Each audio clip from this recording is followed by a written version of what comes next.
मुंबईतल्या पवईमध्ये 20 मुलांना डांबून ठेवल्याचा प्रकार, 17 मुलांची पोलिसांकडून सुखरूप सुटका, तर आरोपी रोहित आर्य याला पोलिसांनी केली अटक.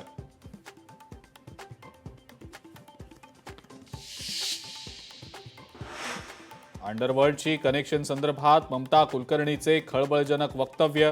दाऊद इब्राहिम हा दहशतवादी नाही, ममता कुलकर्णीचं वादग्रस्त वक्तव्य.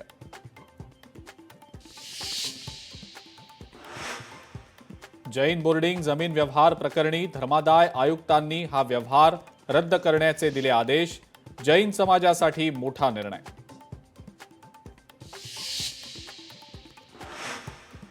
भाजपमधल्या इनकमिंगनं शिवसेना अजिबात अस्वस्थ नाही.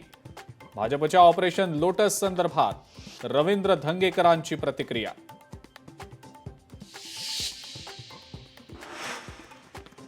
रवींद्र धंगेकर भ्रमिष्ट झालेत, वैफल्यातून धंगेकरांकडनं अशी वक्तव्य. भाजपचे आमदार प्रवीण दरेकर यांनी धंगेकरांवर केली टीका.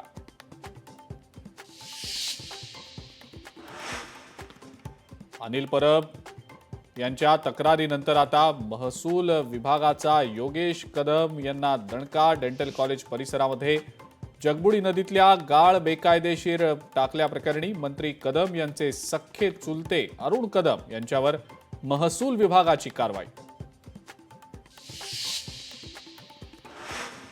बीडमध्ये दिसली अनोखी युती. ठाकरेंच्या शिवसेनेच्या सुषमा अंधारे आणि अजित पवारांच्या राष्ट्रवादीच्या रुपाली ठोंबरे पाटील यांनी एकत्रितपणे डॉक्टर संपदा मुंडेंच्या कुटुंबियांची घेतली सांत्वनपर भेट.